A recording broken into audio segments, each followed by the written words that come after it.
With Gran Turismo Sport having been out for several years now, and a group of friends who prefers playing the single player in simulation racers, I've spent far too much time these past few years explaining why Sport is probably not their best bet. The game is still great in most ways, but having recently finally finished the remaining endurance races I had left to complete, the single player offering doesn't really fit that description.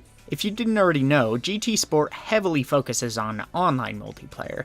Polyphony Digital has partnered with the FIA, the central governing body in real-life motorsport, to offer genuine racing licenses, real championships to race in online, and even the chance to step on the stage at a real award ceremony for your in-game accomplishments.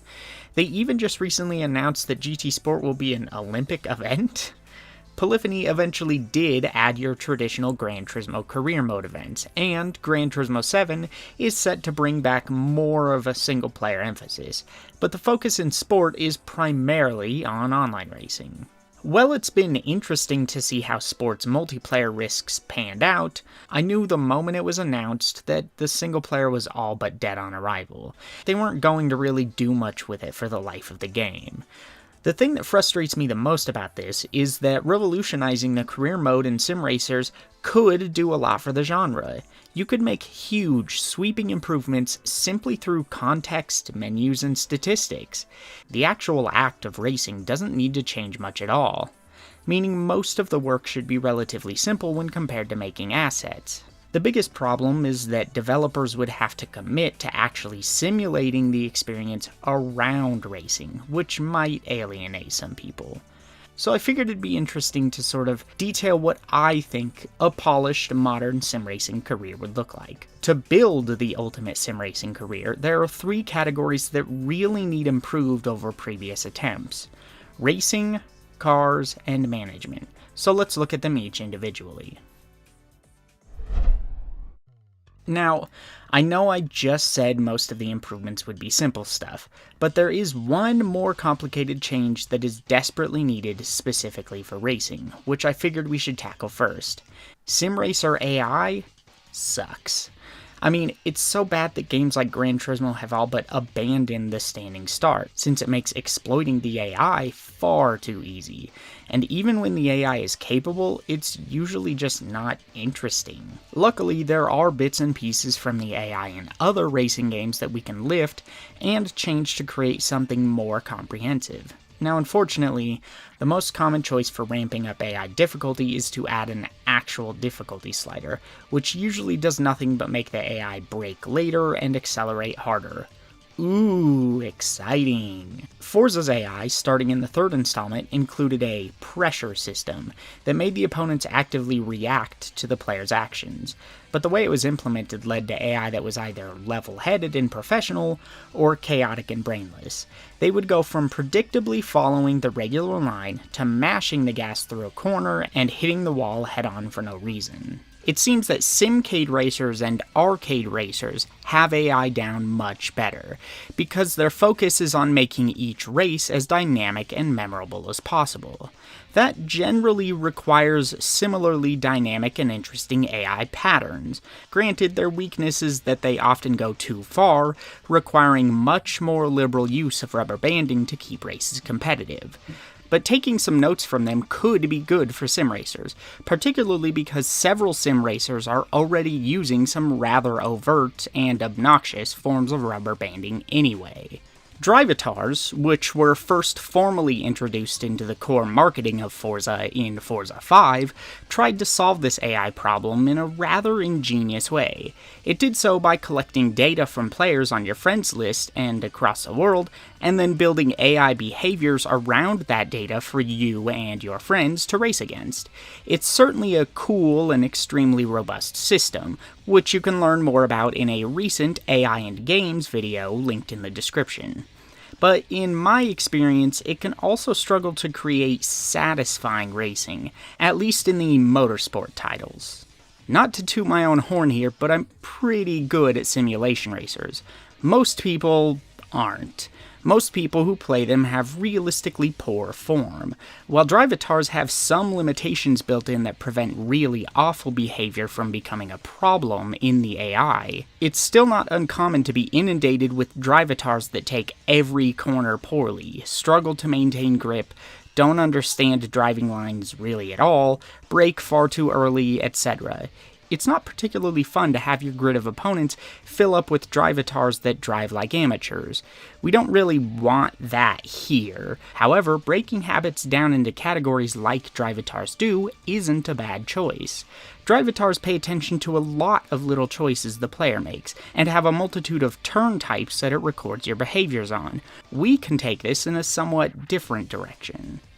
I think a solid way to move AI forward in sim racers is to come up with a big list of personality traits based on the driving habits you see in professional racers. Just like any sport, drivers also have their own unique quirks which characterize them. If we pick traits that can be set on a gradient, we can dial each trait up or down for each AI to create unique driving personalities.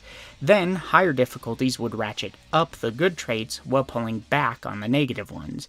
These traits could be things like wants the inside line, ability to race on suboptimal lines, skill in rain, brakes early/late, safe/dangerous passer, handles pressure, skill with X drivetrain, etc.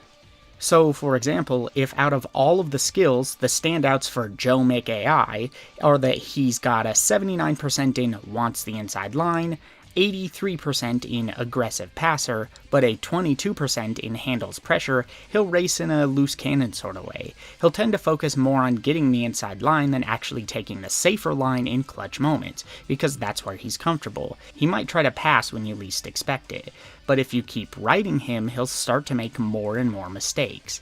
The game could even have team chatter in your ear from the pit crew, which would look at the traits of the racers surrounding you and comment on said traits to help you out. That way you get an extra level of immersion, and you're not left in the dark in terms of what your fellow racers are capable of. After all, if Joe McAI is okay with trading paint, it's probably best if you know that. Obviously, the game would have to have some sort of overarching AI script that prevents racers like Joe from constantly crashing out of races because they can't take the heat. We don't want Forza 3 AI, so this primary AI layer would have to ensure that, since these are still supposed to be professional/realistic racers, they compete successfully more often than they don't. And since it's not collecting this data from real people to build AI like the drivatar system, you won't have an issue with AI being corrupted by the poor driving habits of real-world players. I also think adding modifiers to this system through a team strategy layer would be cool. AI teams could employ different techniques based on the skills of their drivers in relation to the challenges inherent in the current event. Is this road surface particularly rough in a way that chews through tires? Maybe they'll go for harder compounds, which will cause their AI to focus more on maintaining grip, where they would usually be heavier on the throttle. Drivers could also gain and lose signature traits that have a stronger impact on their AI as a whole. Maybe Joe also has the comeback kid trait, which slowly raises his strongest traits the longer he's not in the top 3 for a race. The other major changes to the racing itself would focus on creating an interesting career to actually race through. I'm tired of just getting a list of events and then barreling through them. Once again, Forza tried to improve this by having seasons of randomly chosen events that the player could pick from. The problem is, this was nothing but set dressing. All of the events were pulled from your standard, finite event list. At any time, you could pick any of these pre-packaged events from said list. You didn't have to do the randomization thing.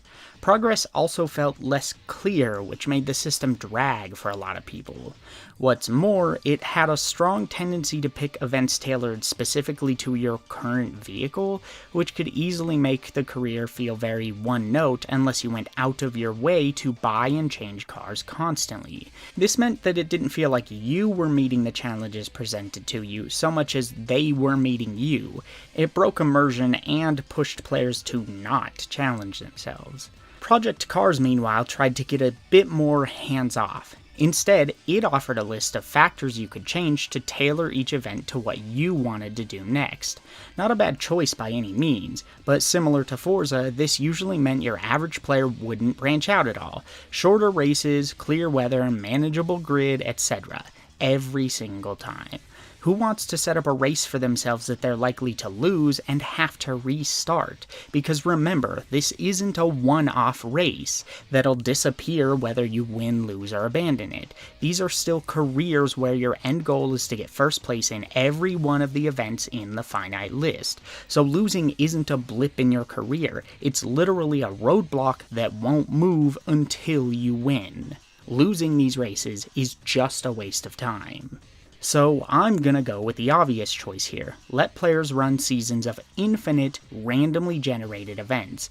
Make it more like other sports titles, where you have a list, usually in a calendar, of randomized events. There's no reason the career mode has to have a hard endpoint, or definitive progression in terms of race or series length. Instead, each season has a set number of races in it, like the original grid, with a few special events each year that are sprinkled throughout that aren't random. Then, why not do like Forza started doing, and soft cap the entire career with a big championship after like 10 seasons of racing, and then just let the player keep going.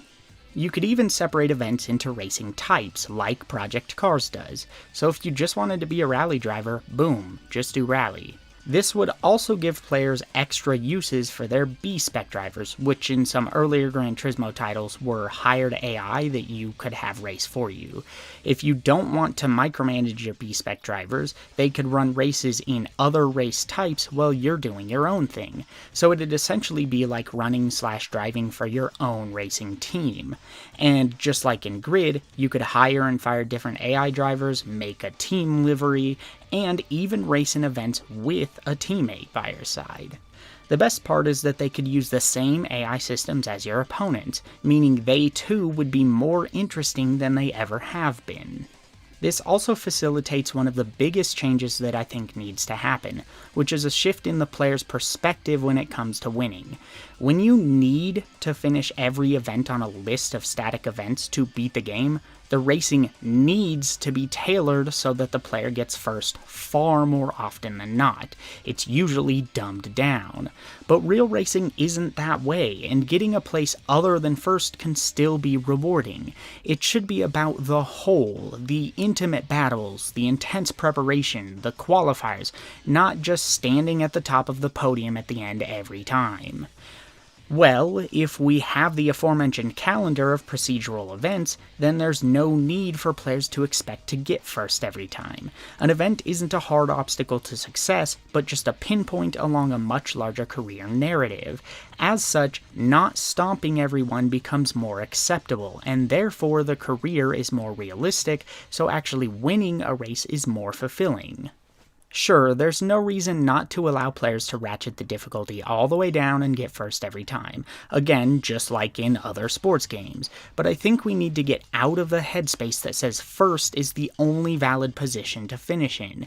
These are sim racers. So for those passionate about the simulation aspect of it, wins should be a treat you earn through hard work, not a requirement to continue. Lose an event, the world moves on. There's always next time. You can gain points back later. This would also make license tests, like GT traditionally has, even more useful, and maybe people wouldn't scoff at their inclusion as much if the game was actually challenging enough to provide reason for them. Players would need to learn how to become a great racer. And the best part is that there's no reason you need to remove the traditional career. Make it a separate challenge series mode, just like games like Tiger Woods offer, where you can play through classic events and moments throughout golf history, which have specific, strict requirements to win. We can have both career types, but it's pretty clear that a flat list of events by itself isn't enough anymore. Not even close. Now that we've got the racing out of the way, what do we need to do about the lackluster gallery of cars approach every sim racer uses to present us with machines to drive? Actually, Gran Turismo has part of the answer, but they've chosen to use it less and less over time. Used cars. buying new cars is great, but it doesn't really ask the player to play in interesting ways. Instead, you save up for the car you want, you buy it, upgrade it, and that's sort of it. Gran Turismo, Dirt, and a few other games in the past, like Sega GT 2002, have used some degree of mechanical wear in their cars to provide some interest beyond just racing. In previous Gran Turismo games, you needed to do things like keep your oil changed or wash your vehicle to reduce drag, and in Sega GT and Dirt, entire parts will start to fail over time, meaning you have to balance budgets with the risk of your car failing during a race. While in the career mode we're building here, you could still buy new cars, they would cost much more than buying used. However, used cars would have risks because of the wear and tear. The game could sort of use a system like many Codemasters games have, where it tells you the miles, wins, and crashes each car has. Cars that were used for racing could also come with racing parts on them. It could tell you whether the car was a civilian car or used for racing, what type of racing it was used in, and show you a visual representation of what parts on the car were most abused. Again, Sega GT 2002 actually does most of this already.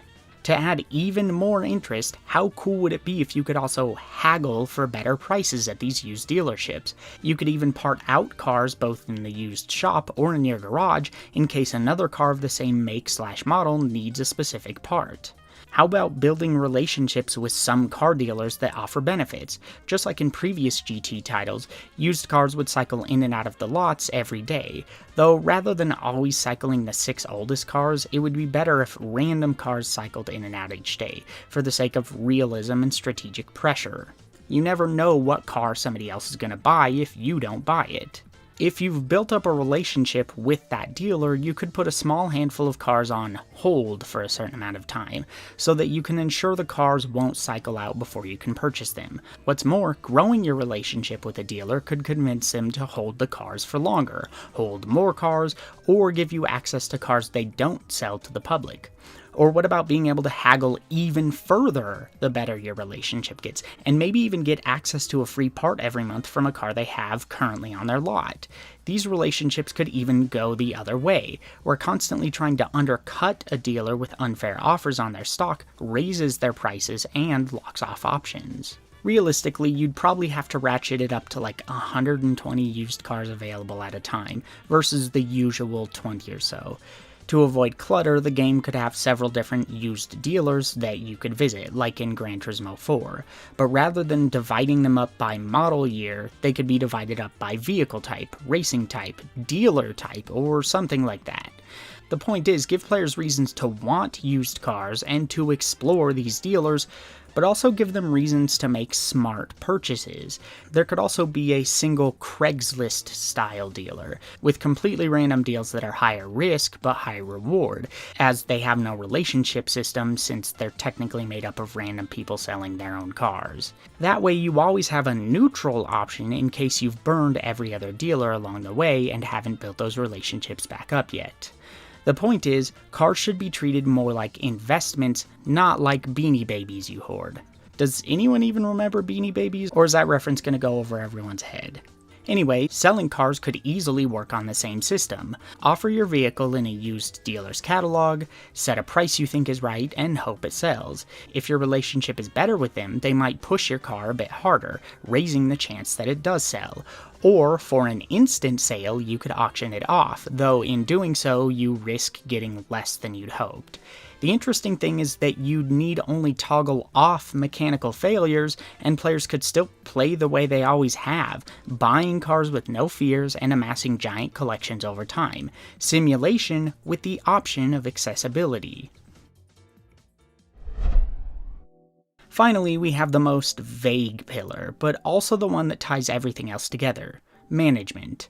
Think of this kind of like how you plan things out in a SimCity game. Money, resources, and relationships are the focus here. Firstly, I think money should be a more important factor in building your racing empire than it usually is. Money needs a multitude of uses beyond buying and upgrading cars. Many of these uses are already outlined or alluded to above, from hiring and paying team drivers to maintaining your existing cars or painting them all with your team livery. But what about also giving players reasons to think about where they're investing their money. How cool would it be if sponsors offered your team bigger budgets if they saw your monetary choices led to more success? What about letting players invest money in researching custom parts, training team members, or creating merchandise to sell? The point is, let players utilize their money in many ways, and let them gain revenue in just as many ways, some of which could be passive. Allow smart players to micromanage, and again, simply lowering the difficulty renders all of this optional, since a player who just wants to race through events and buy cars will be making absolute bank as long as they constantly get first place like they would in any other sim racer. And if you don't want to turn the difficulty down, an optional auto management system could do everything else for you. Maybe by hiring a team management expert. You'd simply check which things you'd want done automatically and which you want to do yourself. Again, go back to other sports games, where games like Madden usually have tons of sliders for things like injuries or flag occurrences, how often fumbles happen, how often interceptions happen, etc. Also, instead of doing like Dirt 4, where your sponsors give you random but extremely limited expectations for a flat rate, you should be able to set your own expectations for each sponsor, and they'll pay out accordingly. It sucks when a sponsor asks you to get first every single time, and if you don't, your relationship with them suffers. It hamstrings you as a player and makes you play in a really cheap way, where you're constantly restarting and not really getting anywhere.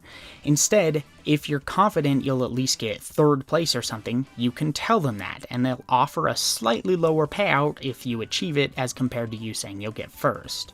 The one logistical concern I have is how the game would handle it if you continually lose a ton of races in a row, to the point where you don't have the money to buy/repair cars so that you can compete further.